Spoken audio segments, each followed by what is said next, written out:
Hello all, and thank you for coming to my presentation about medical marijuana.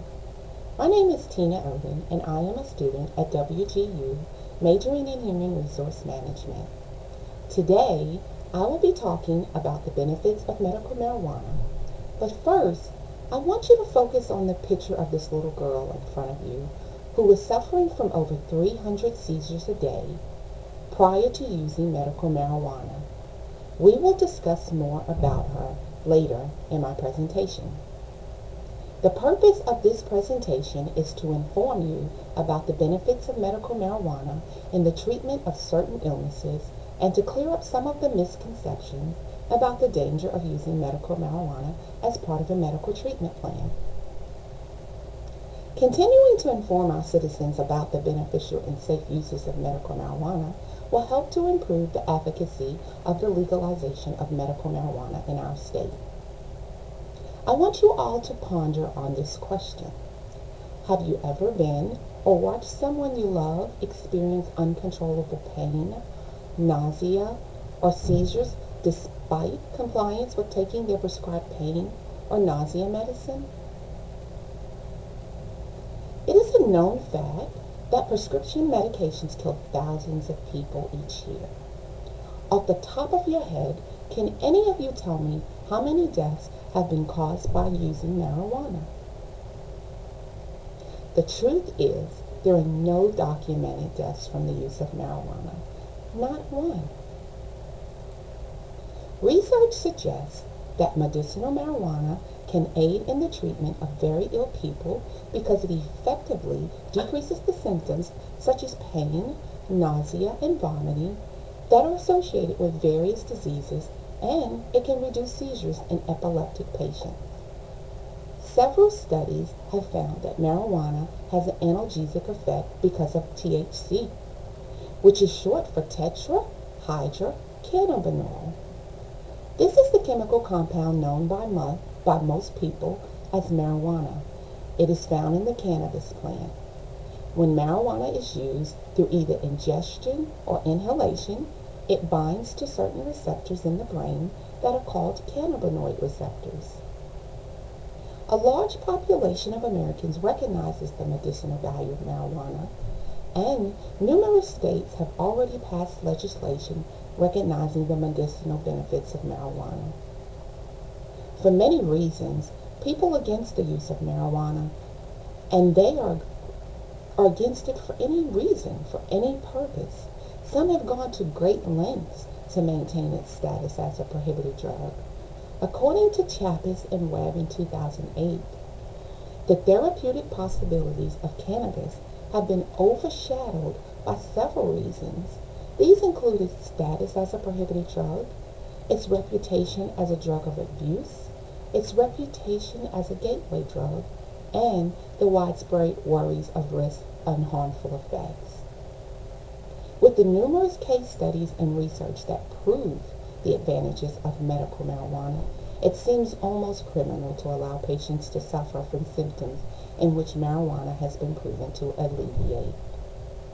In fact, according to Clark in 2001, the federal government's own IND Compassionate Access Program, which has provided government-grown medical marijuana to a select group of patients since 1978, provides important evidence that marijuana has medicinal value and can be valued by its patients and used in a safe way. The American Public Health Association, also known as APHA, was one of the first American public health associations to formally recommend cannabis as an avenue for use in medical treatment and research.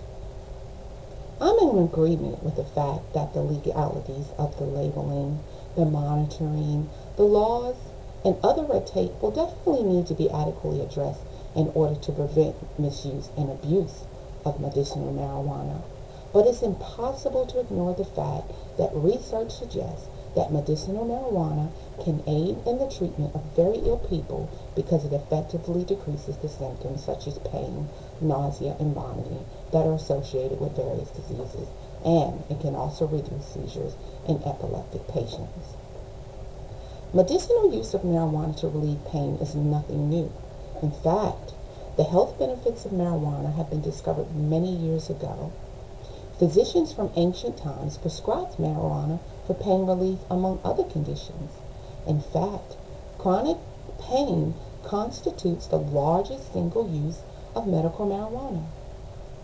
Medical marijuana is available in various forms, even though smoking is the option most widely used. It is also the most controversial method because of the assumed risk of the lungs. Despite the fact that the assumed risk of the lungs from the inhaled smoke is not as bad as some reports indicate. In fact, very little damage has been shown in some studies.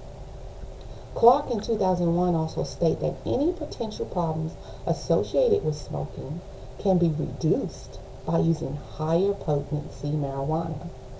Funny, isn't it? This means, though, that less has to be inhaled to achieve the desired therapeutic effect.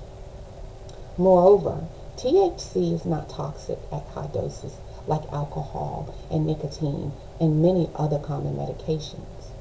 According to Early Wine in 2002, high-potency marijuana may actually minimize risk for lung problems because less is required to achieve the desired effects.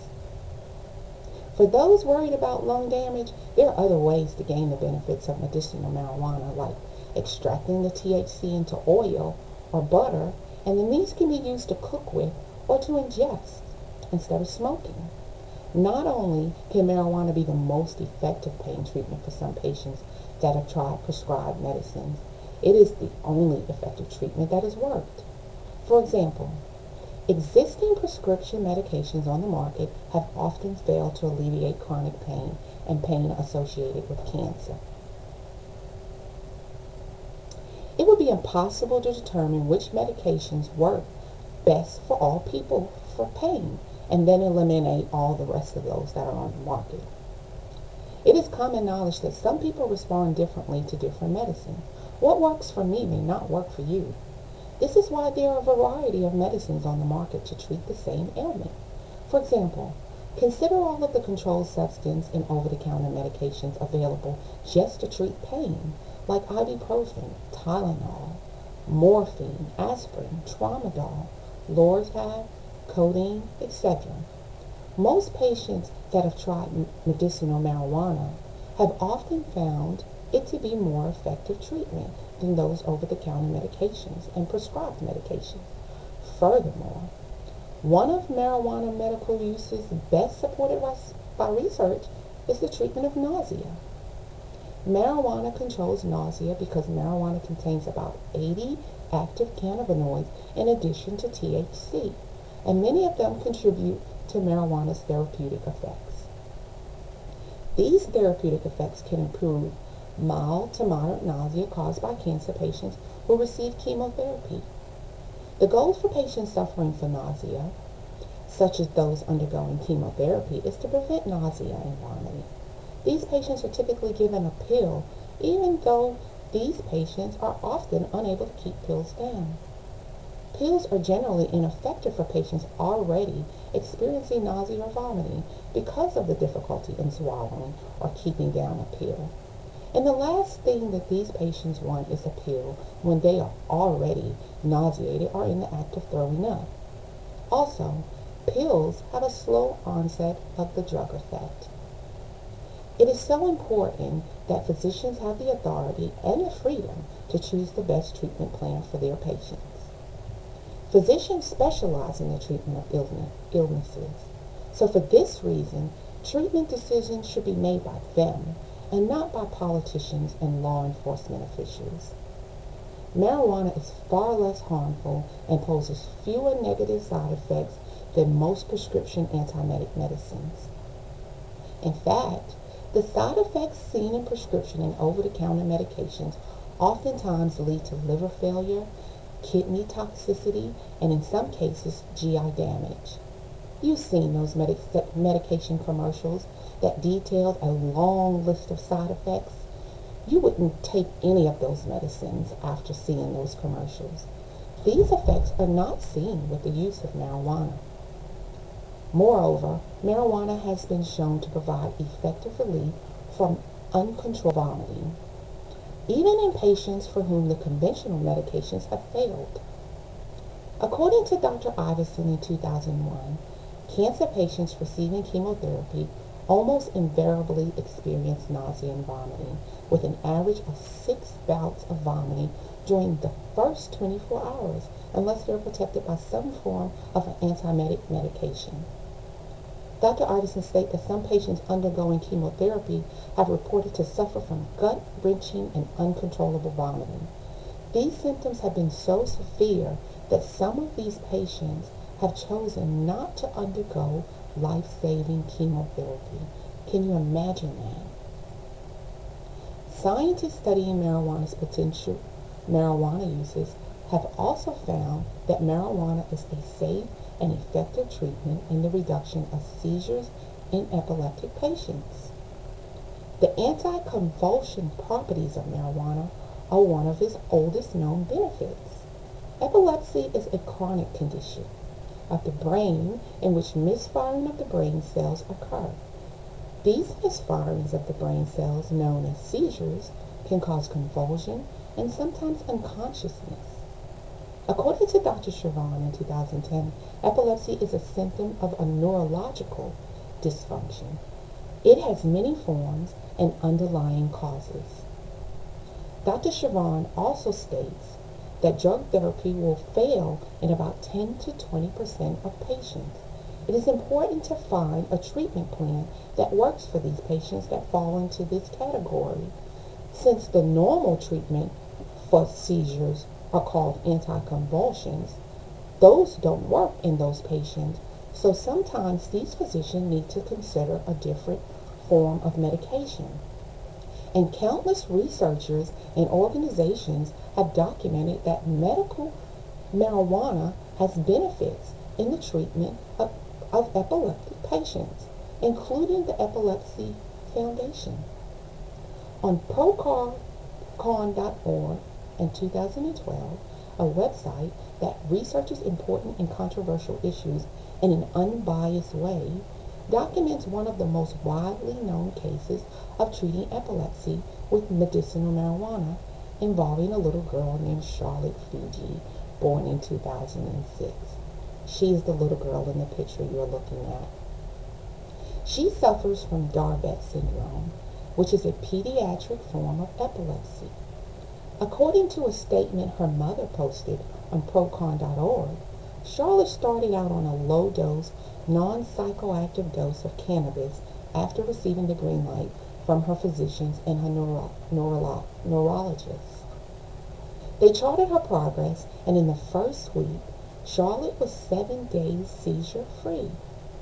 The week before starting Charlotte on cannabis, she had 300 mild seizures. 3 months into Charlotte's journey, she was at 90% reduction free of seizures, and she was free of all pharmaceutical medications. 8 months into their journey, Charlotte was at 99+% seizure reduction. In conclusion, research suggests that medicinal marijuana can aid in the treatment of very ill people because it does effectively decrease the symptoms such as pain, nausea, and vomiting associated with various diseases, and as you see with Charlotte, it reduces seizures in epileptic patients. The DEA's Drug Enforcement Administration's own administrative judge, Francis Young, in his 1988 decision recommending legalization of medical marijuana, wrote, "Marijuana in its natural form is one of the safest therapeutically active substances known to mankind." If medicine is based on science and not politics, our laws should allow our physicians to recommend marijuana to their patients if they believe the benefits would outweigh the risks. If marijuana can provide relief to those suffering from debilitating symptoms from terrible diseases like cancer and seizures such as those Charlotte experienced, it is unconscionable to criminalize them for using it. They should not be subject to arrest and criminal penalties for using medical marijuana. People suffering from severe nausea and vomiting who would benefit from medical marijuana should not be caught in the middle of all the legalities of medicinal marijuana. All medicines have risks and side effects, and part of a physician's job is to evaluate those risks in relation to the potential benefits for the individual patient. Almost all of prescription medications on the market have side effects, most of which have far worse severe reaction than those of medicinal marijuana. This does not mean that these medications should be illegal for seriously ill people who use them, but the same should apply for those that choose to use medicinal marijuana. So in closing, we talked about how medicinal marijuana can aid in the treatment of very ill people because it effectively decreases their symptoms, such as pain, nausea, and vomiting that are associated with various diseases, and how it can reduce seizures in epileptic patients. Now I want you to take another look at this little girl, Charlotte. Would you choose medicinal marijuana as part of her treatment plan if this was your little girl? This concludes my presentation, and I thank you for listening.